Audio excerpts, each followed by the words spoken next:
Apakah ada amalan-amalan khusus yang perlu kita lakukan?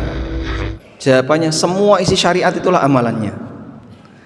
Jadi mohon dipahami ya, tidak ada amalan yang hanya dimiliki orang khusus, itu tidak ada. Coba kamu minta ke kiai itu minta amalannya, nggak ada. Syariat itu terbuka untuk semuanya. Kalau ada orang yang punya amalan khusus, dengan amalan khusus itu dia selamat, sementara yang lain nggak bisa ikut, berarti Islam nggak adil. Maka saya paling anti dengan ajaran seperti ini. Ada amalan khusus yang dimiliki oleh kiai ini, untuk bisa mendapatkannya harus seperti ini. Islam nggak adil kalau ada seperti itu. Jangan pernah percaya dengan omongan-omongan kayak gini. Ada punya amalan khusus, bohong semua itu. Yang betul semua ajaran Nabi SAW itulah amalan.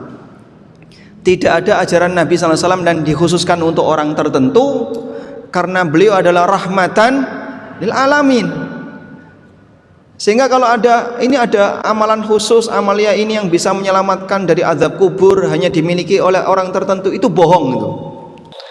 Karena nggak mungkin ada syariat yang hanya berlaku untuk orang khusus, itu tidak ada. Memang ada syariat yang khusus untuk Nabi SAW, seperti nikah boleh lebih dari 4. Itu berkaitan dengan hukum ya. Tapi kalau ada amaliyah, dengan amaliyah ini orang pasti akan selamat dari azab neraka misalnya, dan itu hanya dimiliki oleh orang khusus, itu tidak mungkin. Dulu kecurigaan semacam itu terjadi pada Ali bin Abi Thalib. Sampai ada orang yang bertanya kepada beliau, apakah ada pesan khusus yang diberikan Nabi SAW kepada anda yang tidak dimiliki oleh yang lain? Ali bin Abi Thalib mengatakan, bohong. Saya pernah dikasih surat oleh Nabi SAW, kemudian dibukakan, isinya ya amaliyah seperti biasanya, jaga ini, jaga sholat, jaga ini, sebagaimana amaliyah biasanya. Karena tidak ada amaliyah khusus untuk orang tertentu. Maka kalau anda bertanya, apa amalan untuk bisa menyelamatkan dari azab kubur? Semua isi syariat. Kalau kita taat dan kita anti maksiat, insya Allah selamat dari azab kubur. Nah, beratnya di situ. Kalau ada orang punya pikiran berbuat banyak maksiat, yang penting baca doa ini pasti selamat. Nah, ini salah ini. Maksiat nggak apa-apa, tapi sebelum kamu tidur baca ini, pasti nanti seluruh maksiatmu hilang. Ini nggak benar nih. Karena ketika orang rajin berbuat maksiat, lalu dia baca amalan khusus, bisa jadi malah nggak diterima. Kenapa?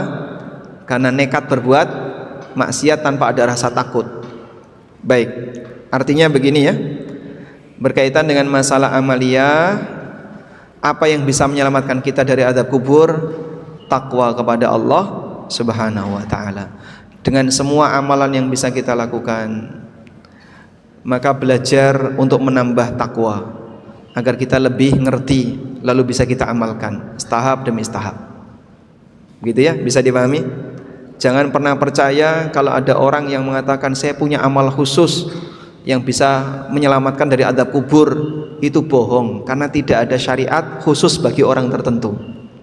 Syariat ini rahmatan lil alamin, rahmat bagi semuanya. Sepanjang anda belajar hadis-hadis Nabi SAW dan anda amalkan, dan itu cukup mudah untuk didapatkan, insya Allah mendapatkan keutamaannya. Baca Riyadhus Shalihin. Punya Riyadhus Shalihin enggak?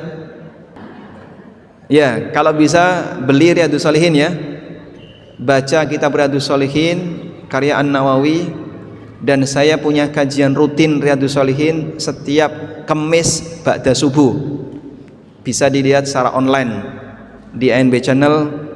Pelajari kitab Riyadhus Shalihin, berisi tentang adab, bagaimana mengatur hati, bagaimana berinteraksi dengan orang lain, dan seterusnya. Wallahu a'lam.